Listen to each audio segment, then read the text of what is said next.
Vamos lá para João capítulo 14, versos 12 a 14. João capítulo 14, do verso 12 ao verso 14. Todos abriram a Bíblia? Vamos nos colocar de pé para a leitura das Sagradas Escrituras.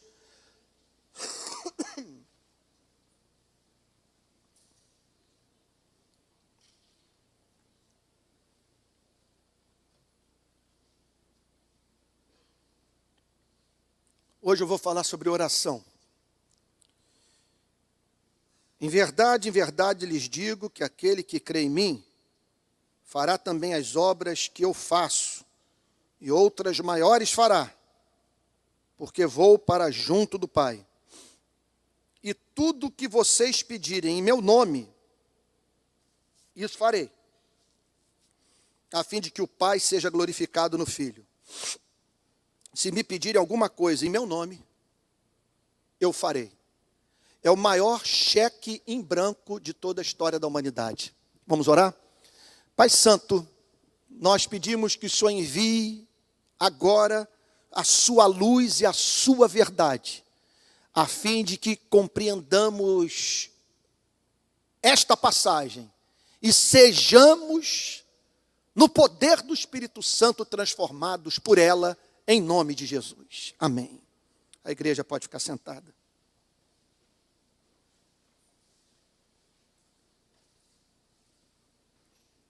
Irmãos queridos, esse é um mundo que precisa ter os seus olhos abertos para a verdade.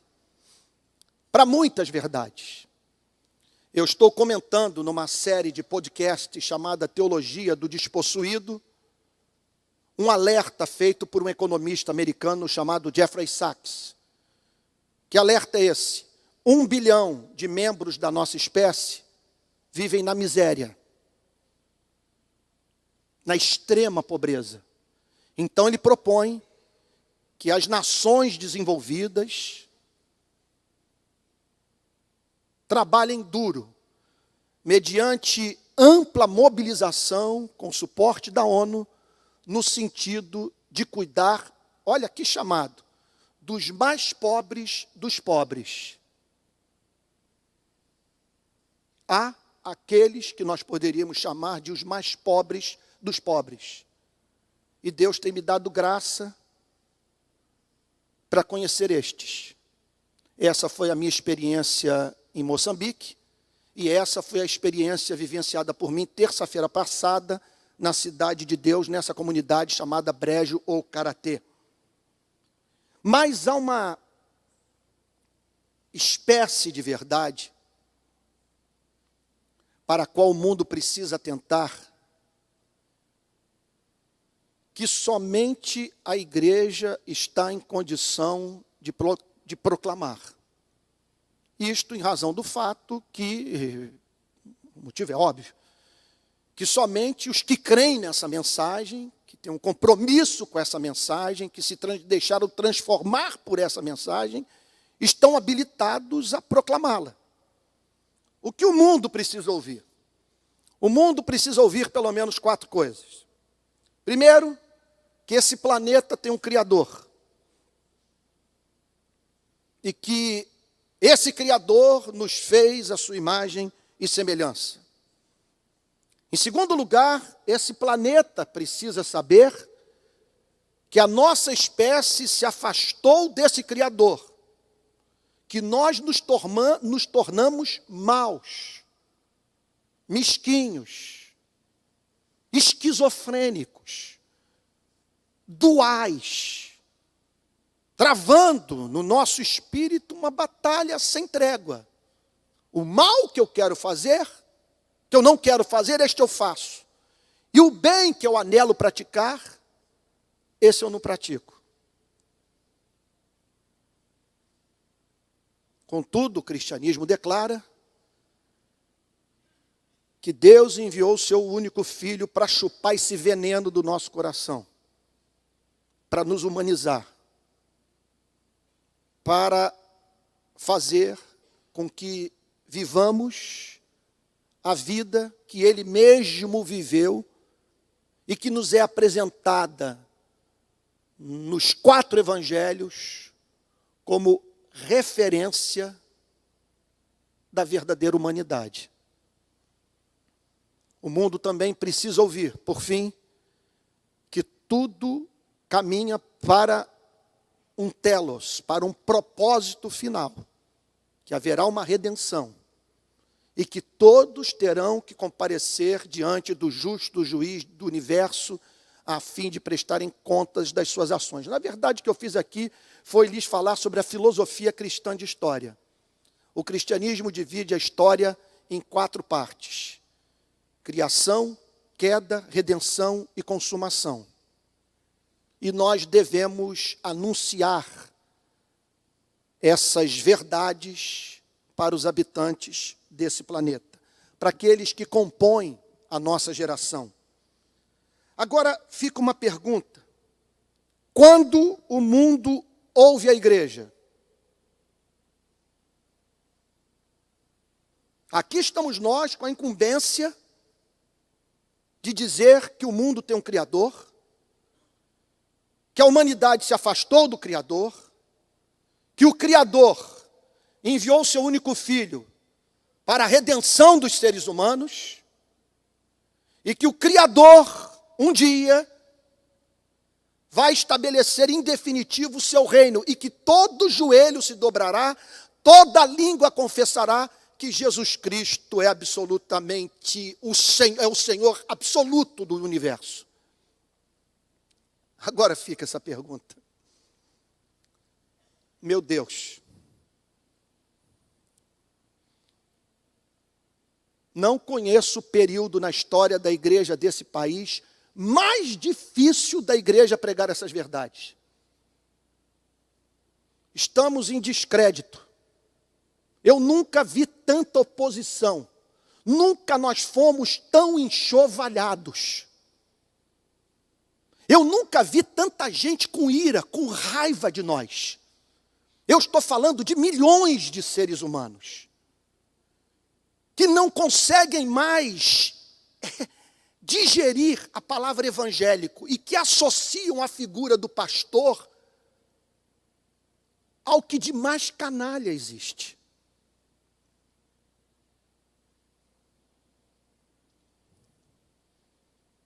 Nossa igreja está trabalhando duro para fechar as portas do reino dos céus para o povo mais receptivo do planeta à pregação do evangelho.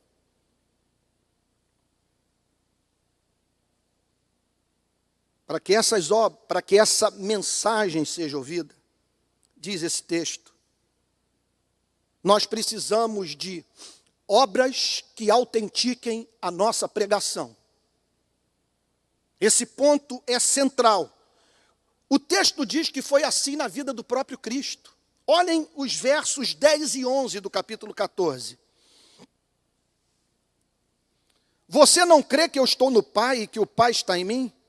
As palavras que eu digo a vocês, não as digo por mim mesmo, mas o Pai que permanece em mim, faz as suas obras. Verso 11. Creiam que eu estou no Pai e que o Pai está em mim. Creiam ao menos por causa das mesmas obras.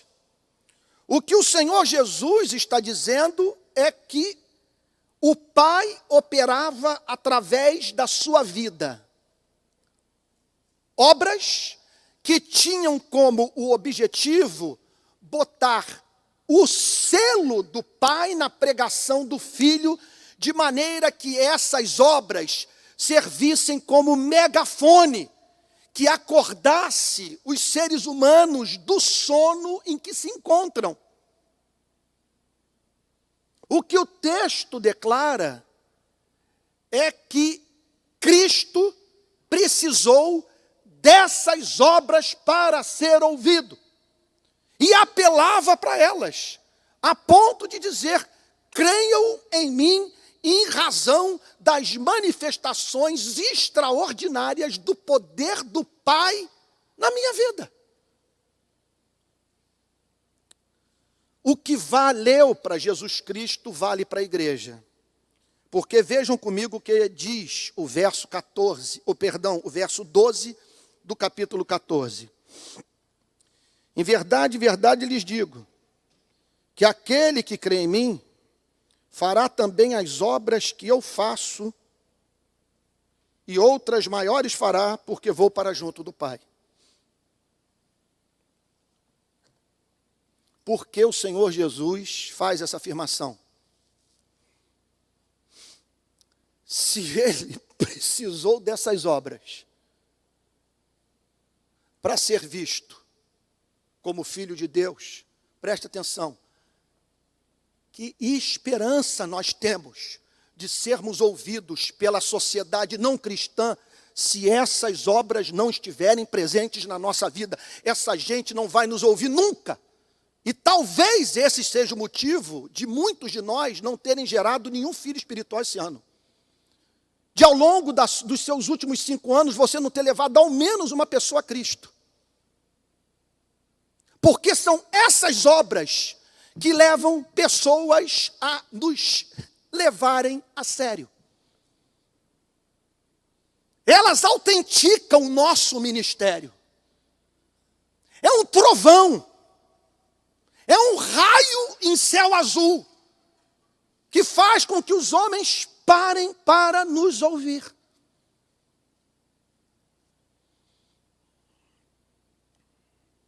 O que essa passagem tem a nos dizer é que essas obras são aquelas, de modo especial, que só podem ser realizadas mediante intervenção sobrenatural de Deus.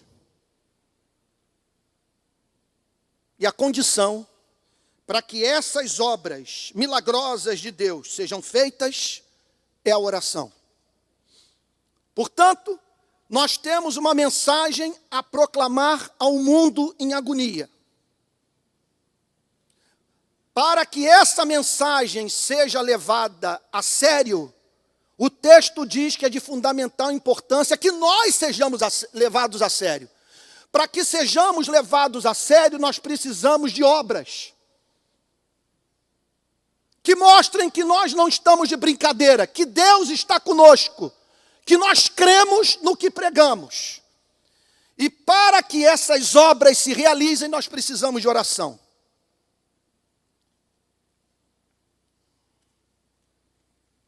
A pergunta que eu gostaria de responder hoje é a seguinte: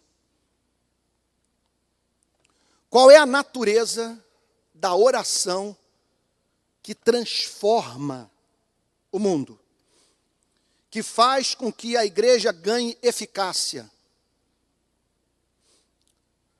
produza obras que levem o mundo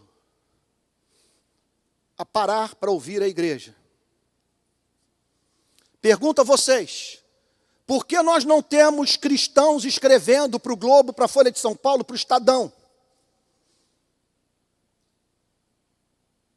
Por que não fazemos diferença na cultura? Por que quando acontece uma tragédia, nós não somos procurados para dar a nossa opinião? Porque estamos em descrédito. E pessoas não nos levam a sério porque faltam sinais de que Deus está conosco nesse país.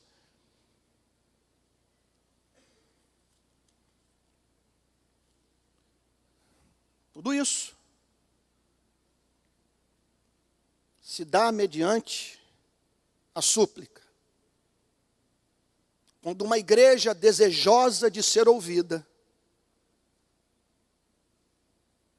e tomada de compaixão pela humanidade, se curva diante de Deus, sob o peso do seu senso de impotência e clama para que Ele opere um milagre.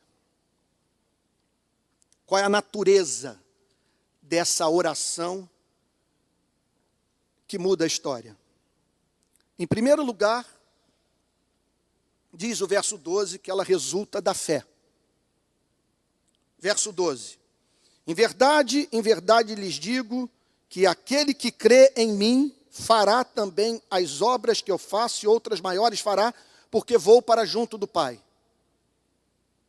Portanto, a natureza dessa fé que causa, que nos leva a orar. E que causa no seio da sociedade esse estrondo, é a firme confiança na pessoa e nas promessas de Cristo. O texto diz que é pela fé nele. Em verdade, lhes digo que aquele que crê em mim fará também as obras que eu faço e outras maiores fará. Que o texto está dizendo é o seguinte, que nós não devemos olhar para os desafios, para as muralhas de Jericó, para os filisteus que se levantam contra a igreja. O chamado é para nós crermos em Cristo, de nós contarmos com o sobrenatural, de estarmos certos de que Ele estará conosco todos os dias, até a consumação dos séculos. Tudo começa, diz o texto inspirado, com a fé em Cristo. Em verdade lhes digo que aquele que crê em mim, não é o que crê em métodos, não é o que crê no poder de oratória do ministro, não é o que crê em investimento em tecnologia, ou em poder econômico, é fé em Jesus Cristo, que crê num Cristo real, vivo e que ouve a oração do seu povo e que quer participar ao lado dos seus da obra missionária, do avanço do reino de Cristo através do seu povo nesse planeta. Em segundo lugar, o texto declara que é da natureza dessa oração que muda a história, que produz sinais, que evidenciam a presença de Deus na vida da igreja. A capacidade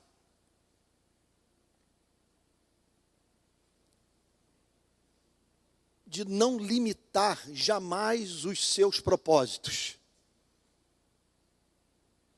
O que eu estou querendo dizer com isso? Que é da natureza dessa fé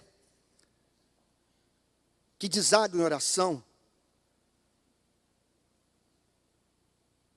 crer nos recursos ilimitados de Deus e, portanto, ousar, sonhar o que ninguém jamais sonhou.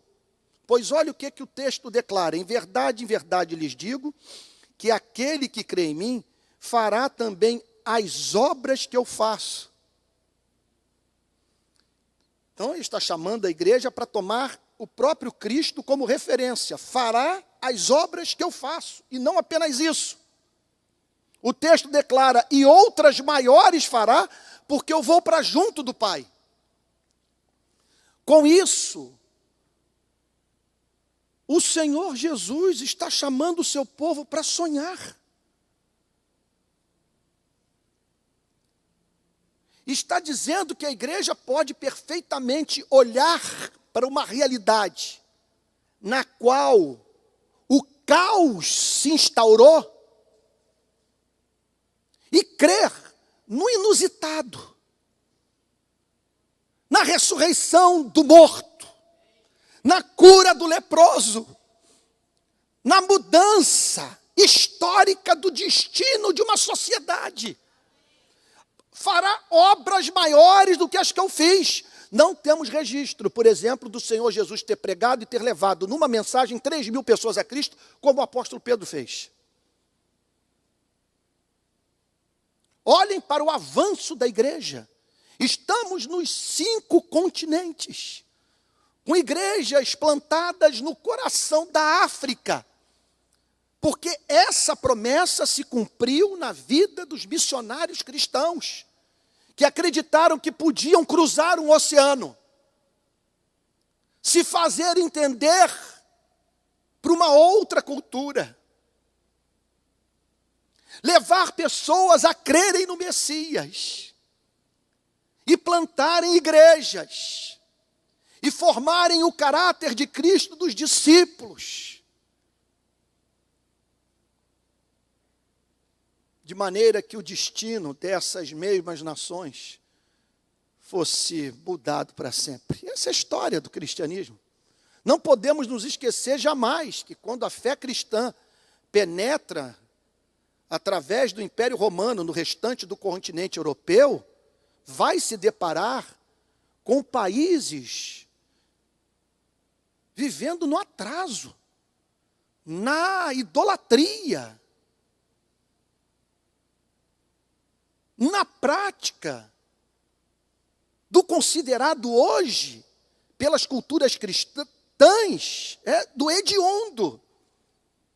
Fará obras maiores. Eu não conheço, portanto, nas Sagradas Escrituras, algo capaz de nos estimular tanto ao cumprimento da obra missionária, quanto a promessa que o Senhor Jesus Cristo faz nessa passagem.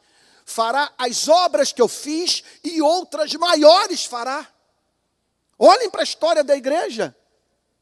Que obras extraordinárias na história subsequente do cristianismo foram feitas pelos cristãos, em saber que os cristãos que deram início à ciência moderna, que Galileu Galilei e Nicolau Copérnico eram discípulos de Jesus Cristo, de saber que as grandes universidades, Yale, Harvard, Princeton, Cambridge, Oxford, todas foram fundadas por cristãos. A Universidade Harvard leva o nome de Harvard porque começou com os 400 livros doados pelo pastor John Harvard para o nascimento da universidade. Quem começou os hospitais? Os livros de história estão aí para dizer que foram os cristãos que deram início à criação desses estabelecimentos que recebem o doente, a fim de que sejam tratados com misericórdia e, quem sabe, por uma obra da graça de Deus, mediante a compaixão humana, sejam curados. Coisa linda, por exemplo, a descrição do avivamento inglês, descrita por John Stott, descrita por Martin Lloyd Jones. Aqueles homens se levantaram como George Whitefield, foram para as minas de carvão, pregaram a palavra de Deus. O que os historiadores dizem é que quando George Whitefield pregava, as lágrimas cortavam o rosto coberto de fuligem dos mineiros, que eram explorados nas minas de carvão. Essas pessoas passaram a frequentar a igreja, ouviram o estudo da palavra de Deus, olharam uma para a outra e disseram: nós fomos criados à imagem e semelhança de Deus, nós não podemos ser explorados pelos donos do capital. Isso contado por John Stott e Martin Lloyd Jones. E eles organizam sindicatos e lutam pelos seus direitos e passam a viver com mais dignidade. Obras espantosas levadas a cabo pelos cristãos do passado. Obras maiores fará. Nós não temos que fazer um pacto com a miséria do Rio de Janeiro. Nós não temos que conviver ad eterno com a Rocinha, com a Cidade de Deus, com o Morro do Vidigal. Nós podemos olhar para essa geografia e dizer: o reino de Jesus Cristo chegou. Pessoas viverão com mais liberdade. A vossa liberdade está decretada. Chegou os cristãos. Estamos aqui para dizer que Jesus Cristo é o Senhor e trazer libertação integral. Não tem que criança nossa brasileira pedir esmola nas nossas esquinas, em sinal de trânsito. Não temos que ser essas igrejas que vão se arrastando, que se dividem por tolice. Nós podemos ser uma cidade edificada do monte, de maneira que o incrédulo, ao entrar aqui e ser levado a dizer: eles se tratam como irmãos, como se amam. Qual é a natureza dessa oração? Ela é baseada na obra expiatória de Cristo. Olha o que diz o verso 12 na parte final. Em verdade lhes digo, que aquele que crê em mim, fará também as obras que eu faço, e outras maiores fará, porque vou para junto do Pai. O que significa vou para junto do Pai? significa que todos foram tornados sacerdotes, que todos estão no verdadeiro tabernáculo, na presença do Pai, e na condição de filhos e filhas, livres para apresentar sua súplica ao Deus Todo-Poderoso. Vou para junto do Pai, estarei na presença desse ser doce, que ama esse planeta, e decretou transformá-lo através da vida do povo que ele separou na eternidade para pertencer ao seu único filho. O que Jesus está dizendo é: orem, ampliem seus sonhos, peçam a Deus que algo inusitado aconteça na cidade através da igreja, a fim de que o mundo saiba que há Deus em Israel, que Deus tem um povo. O brasileiro hoje não acredita que Deus tem um povo. Gente, é palpável as barreiras que foram criadas nesse país em relação a nós evangélicos.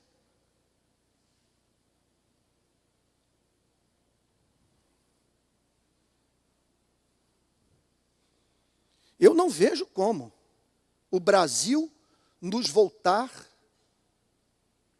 a levar a sério, exceto se algo espantoso ocorrer através da vida da igreja nessa nação. Nunca foi tão necessário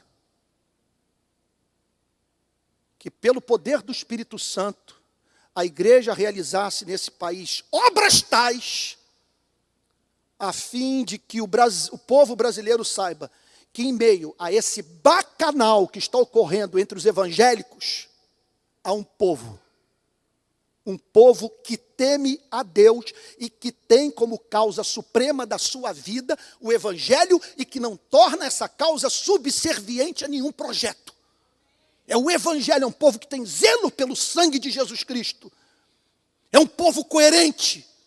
É um povo que fica do lado de Cristo, que não impõe as suas mãos precipitadamente sobre ninguém, e que não é cúmplice dos pecados de quem quer que seja, que só tem uma lealdade na vida, radical, absoluta, eterna, é a lealdade a Jesus Cristo.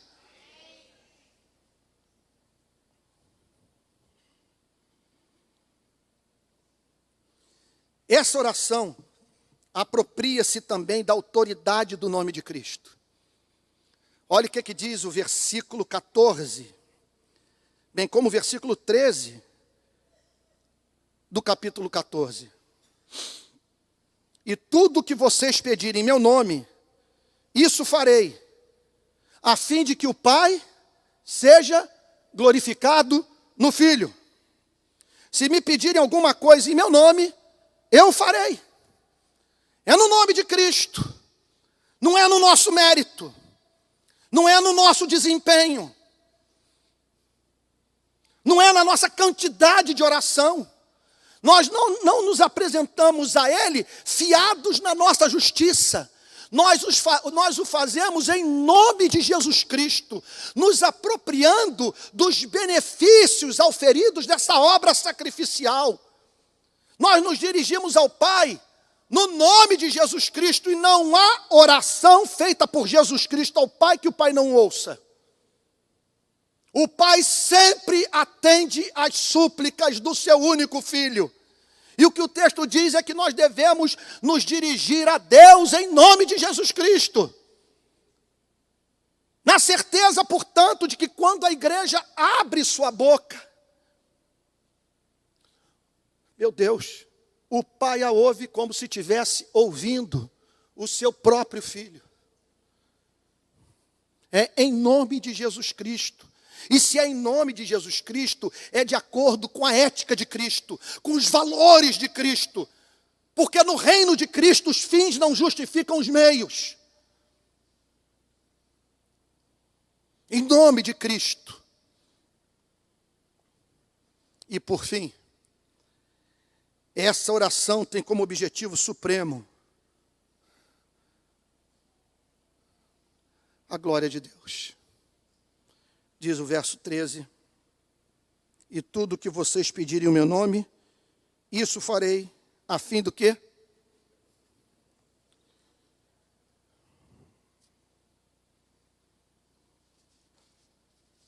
O Pai seja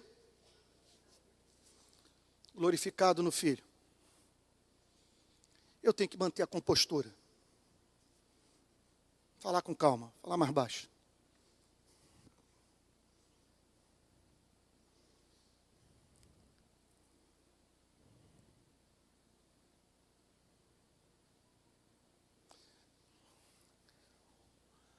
Às vezes eu me pego tentando convencer pessoas que moram no Rio de Janeiro a atravessarem a ponte para comerem no melhor restaurante da região metropolitana da nossa cidade, que está em Niterói. É o Gruta de Santo Antônio, lá na Ponta da Areia. Ganhou o prêmio de 2º ou 4º melhor restaurante das Américas. Gruta de Santo Antônio, na Ponta da Areia. Eu comi a comida. Eu sei o que é comer um bacalhau ao Zé do Pipo com batatas ao murro. Como bom filho de português, é o meu maior prazer gastronômico. Isso pode ser aplicado na sua e na minha vida nas mais diferentes áreas. Você visita um lugar, você passa por uma cidade, você compra alguma coisa, conhece alguém, e você se pega, portanto, espontaneamente, convidando pessoas para manterem contato com o que você conheceu. Ainda agora, entrando aqui na igreja, um diácono nosso, um ex-diácono nosso, me disse: eu amo muito o Senhor e eu sou grato pelo Senhor ter me apresentado o Dr. Lloyd Jones. Eu estou lendo tudo dele. Eu fiquei muito feliz com o que esse diácono disse.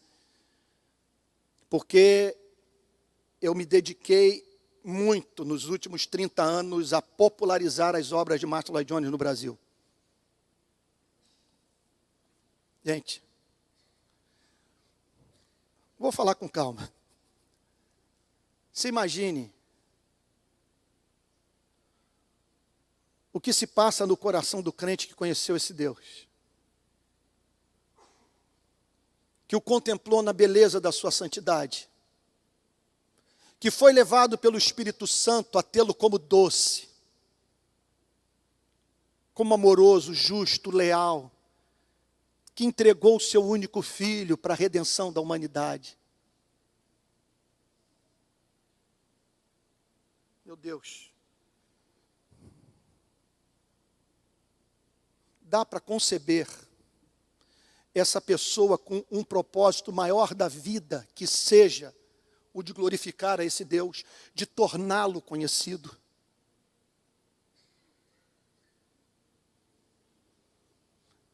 Esse é o nosso chamado, abrir as cortinas. Esse é o nosso chamado, apontar para Ele, levar pessoas a terem uma experiência estética com Ele, a se deleitarem nele, a o amarem com todo o seu coração. A meta dessa igreja, o grande vetor de tudo que uma igreja dessa deve fazer, é a glória de Deus. E eu peço que essa igreja, em nome de Jesus, 1000 perdões por falar nesses termos, ouça o seu pastor. E o que eu tenho para lhes dizer, eu estou com o dedo no pulso da sociedade, me perdoe meu devaneio. Eu transito da favela às áreas mais ricas da cidade. Tenho contato com as universidades, com todas as denominações, contato com a imprensa. A nossa credibilidade está no lixo.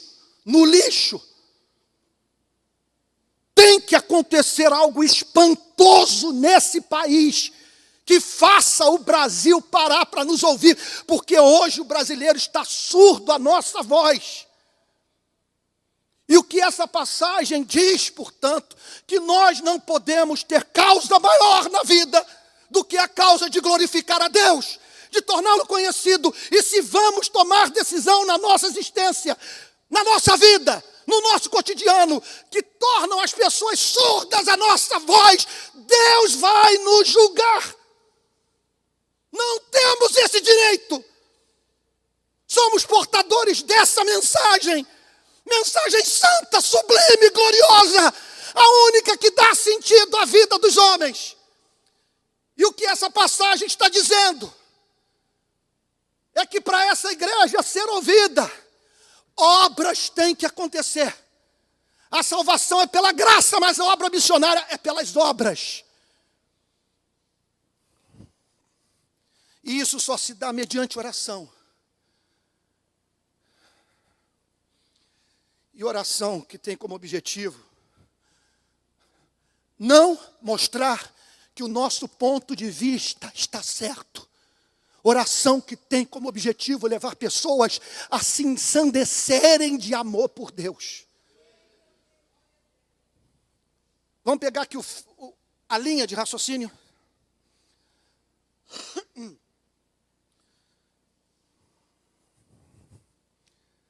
Vocês me perdoem. Não podia estar falando assim. Passei a semana de cama. Terça-feira eu estava literalmente deitado debaixo do cobertor. Quando alguém me manda da cidade de Deus uma imagem, diz assim: Antônio, isso é violação de direito, não é? E tive que ir lá para a cidade de Deus.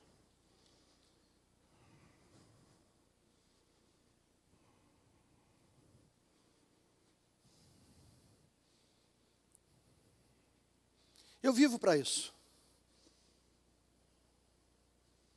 Termine esse culto amanhã. Entenda um ponto que eu vou lhe dizer. Você vai se dedicar 8, 10, 12 horas do seu tempo para o seu trabalho. De segunda a sexta. E muitas vezes tendo que atender chamadas de WhatsApp, de outro lugar do mundo, a fim de dar sequência ao seu trabalho. O meu trabalho é pregar. É aceitar convites, é rodar o país. Ter contato com pessoas. Eu nunca vi nada igual. Eu nunca senti tanta frustração. Nunca foi tão difícil pregar a palavra de Deus no Brasil. Nunca. Então, qual é a linha de raciocínio? Ponto número 1. Nós temos uma mensagem para entregar ao mundo. Uma mensagem que tem como conteúdo 4 fases da história: criação, queda, redenção e consumação. Só nós podemos fazer isso. Contudo, para que sejamos ouvidos, tem que se tornar evidente para os que estão do lado de fora que há algo diferente em nós.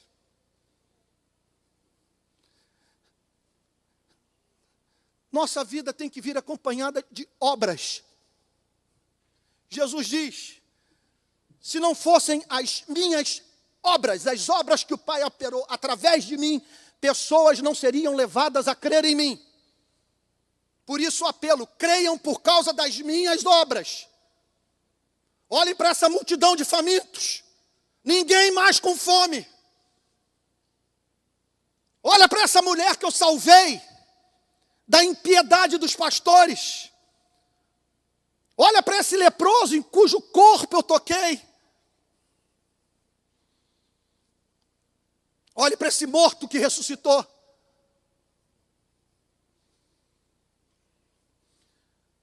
Jesus diz é que o que valeu para ele, vale para a igreja.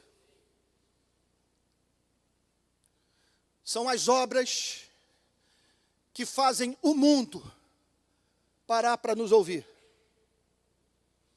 Essas obras só podem ser feitas mediante oração.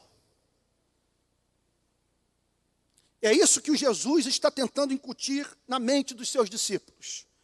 Essa oração que muda a história, que produz obras, que representa esse ribombar do trovão da graça presente na igreja, essa oração tem 5 características. Resulta da fé, é ilimitada nos seus propósitos, é baseada na obra expiatória de Cristo, apropria-se da autoridade do nome de Cristo e tem como objetivo a glória de Deus. Aplicação. Número 1. Peça a Deus uma obra a ser feita através da sua vida no mundo. Que direito a pessoa tem de você exigir a atenção das pessoas? Por que de pessoas deveriam parar para ouvi-lo? Que esperança você tem de ser levado a sério? Se não há obras. Que obras essa igreja produz no Rio de Janeiro? Para que o Rio de Janeiro tenha interesse em saber o que é pregado aqui. Então peça a Deus uma obra a ser feita através da sua vida no mundo.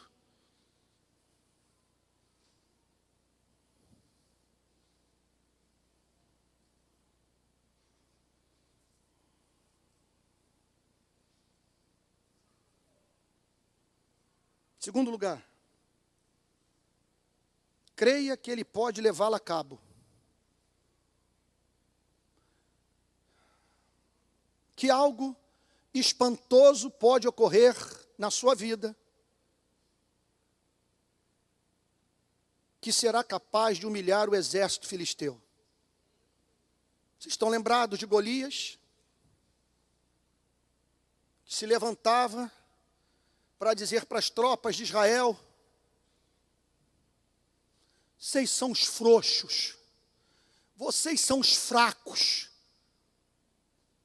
Que Deus de vocês, coisa nenhuma. Nenhum de vocês sai dessas fileiras para me enfrentar.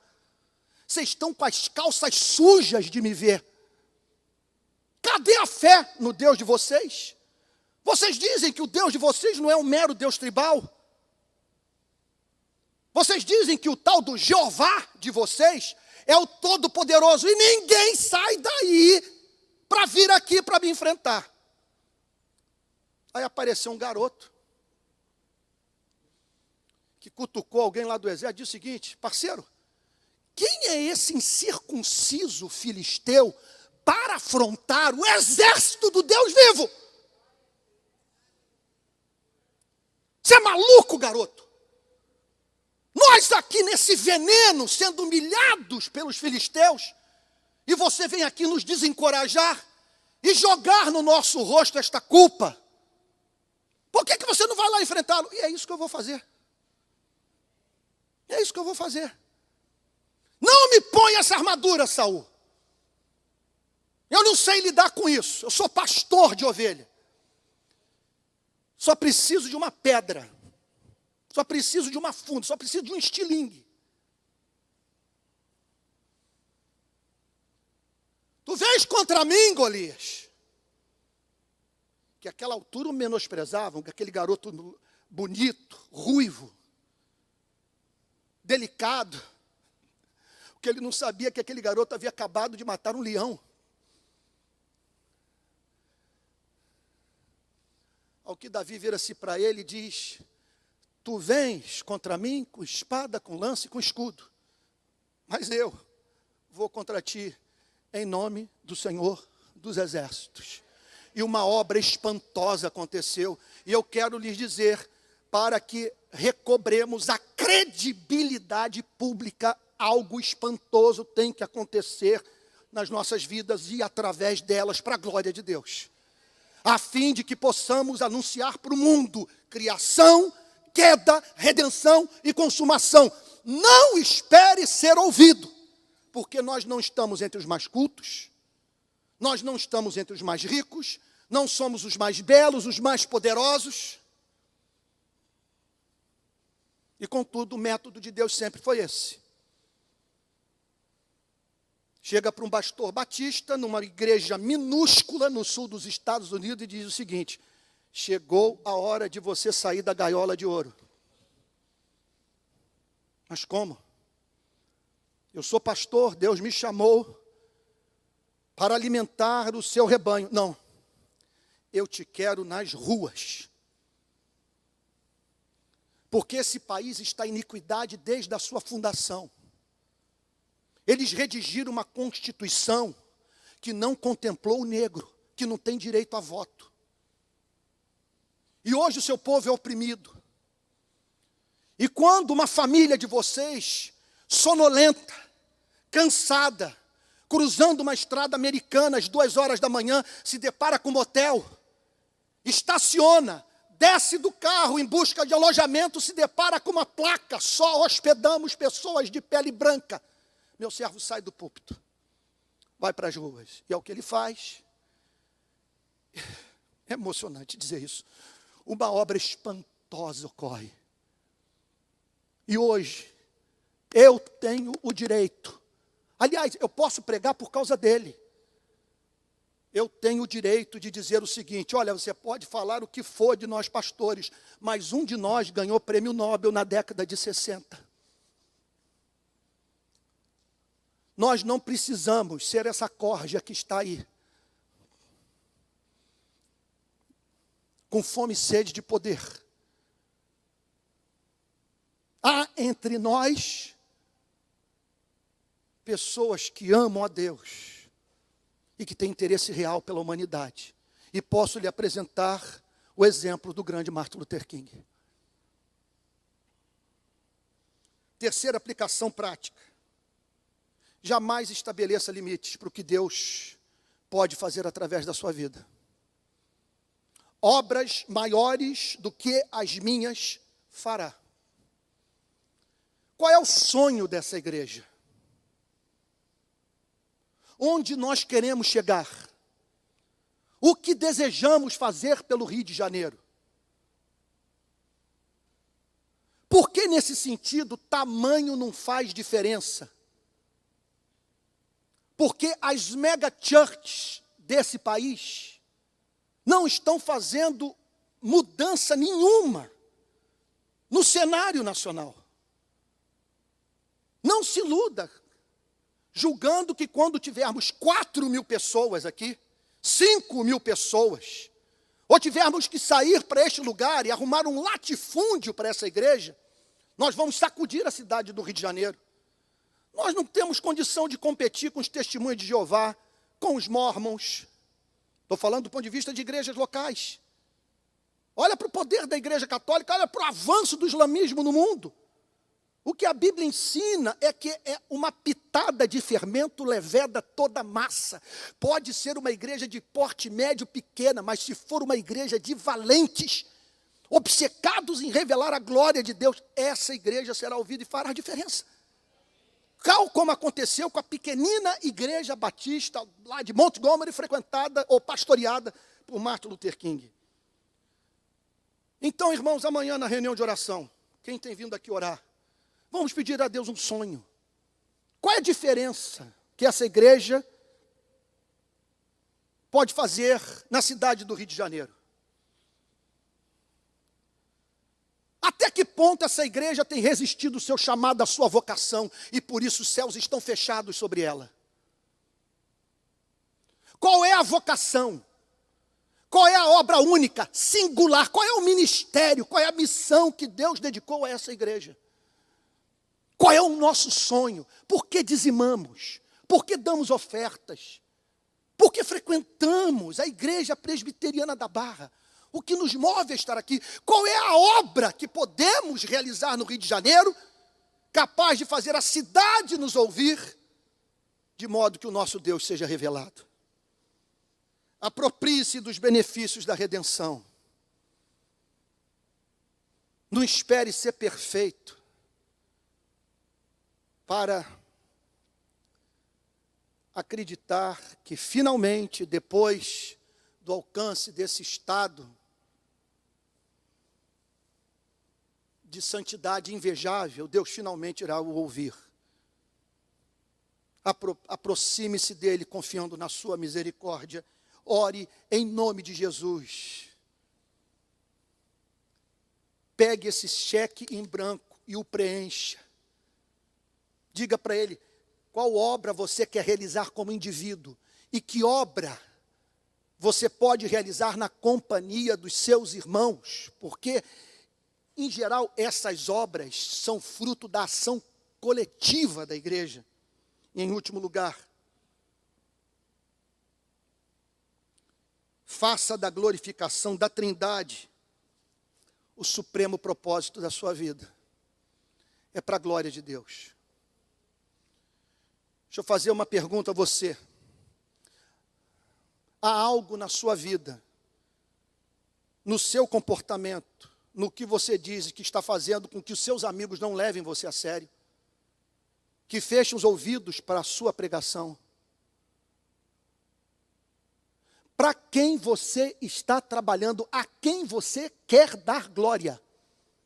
Quem que você quer que seja glorificado nesse país? A quem você deseja exaltar? Essa é a motivação. A motivação não é o nome da igreja presbiteriana. A motivação é tornar esse Deus amável conhecido de todos os homens. Conclusão. Estamos diante de um mundo de oportunidades. Porque o que esse texto está dizendo é que nós podemos realizar proezas nesse planeta. As promessas estão aí. Orem no meu nome. Compareçam com seus sonhos à minha presença. Clamem pelas obras que vocês gostariam de realizar a fim de serem ouvidos. Que sonhemos. Que oremos. E que testemunhemos os milagres de Deus. Eu acho isso tudo muito empolgante. E peço a Deus que Ele engravide essa igreja de um sonho coletivo. De maneira que todos nós nos vejamos envolvidos com os mais diferentes aspectos do cumprimento dessa missão. De modo que algo lindo aconteça na nossa cidade, por meio dessa igreja. A fim de que homens nos ouçam, e ao nos ouvirem, encontrem redenção em Cristo Jesus, para a glória de Deus. Vamos ficar de pé? Amém.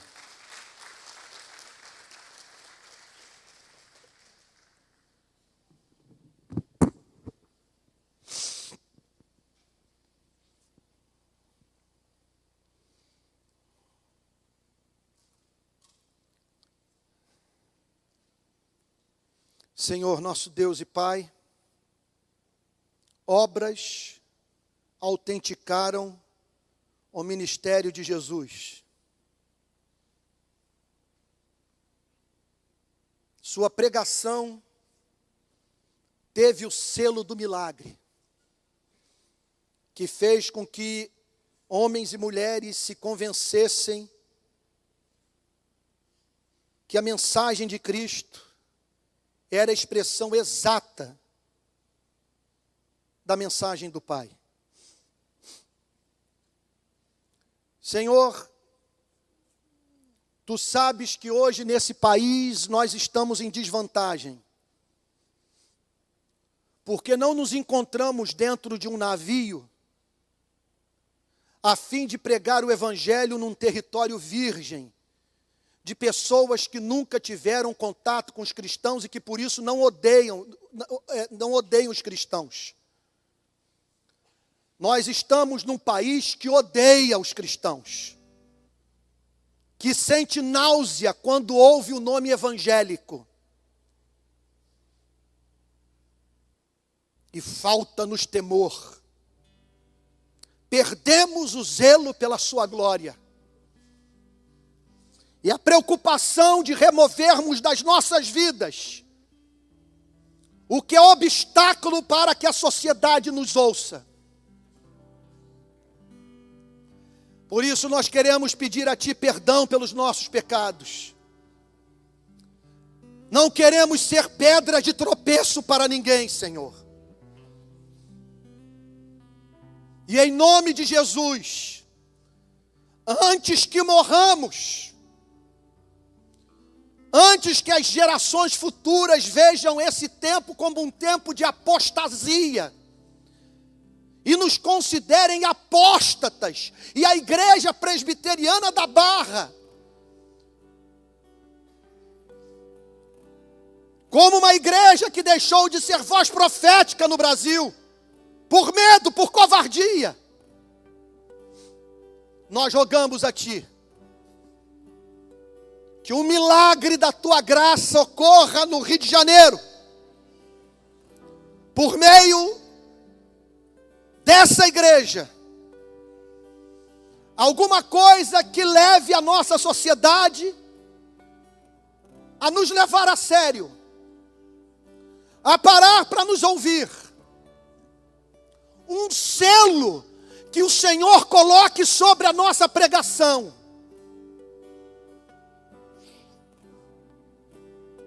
E nós sabemos, Senhor, que há obras mais excelentes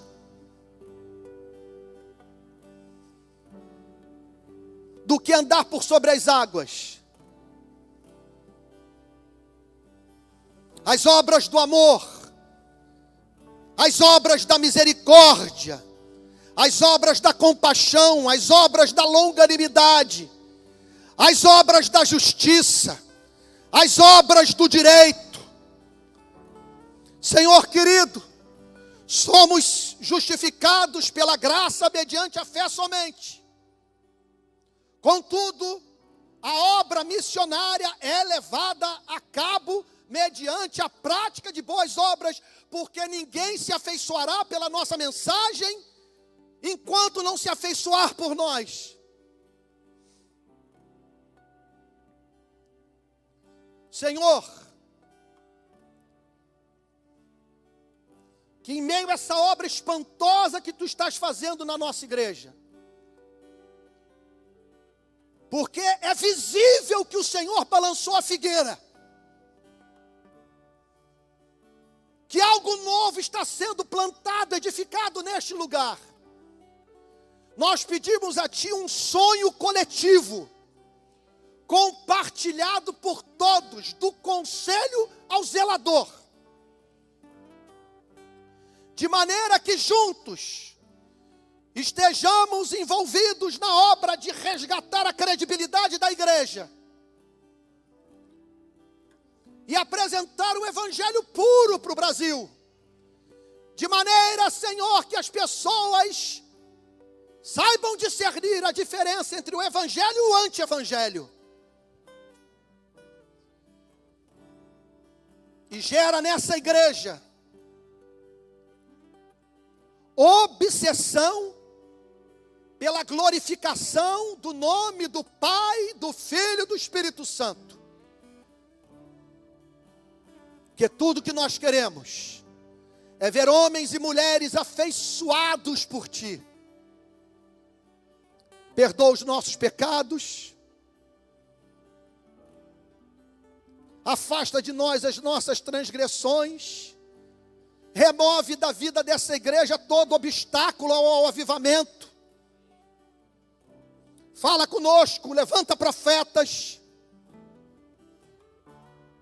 traz para o nosso meio, Senhor, aqueles que na eternidade foram separados para essa salvação, e não permita que estejamos com os ouvidos abertos para os Sambalás e Tobias. Temos muito a fazer, Senhor.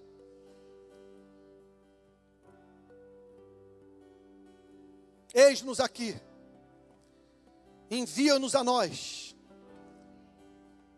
faz essas obras por meio das nossas vidas como indivíduos, faz essas obras por meio das nossas vidas como membros da Tua igreja,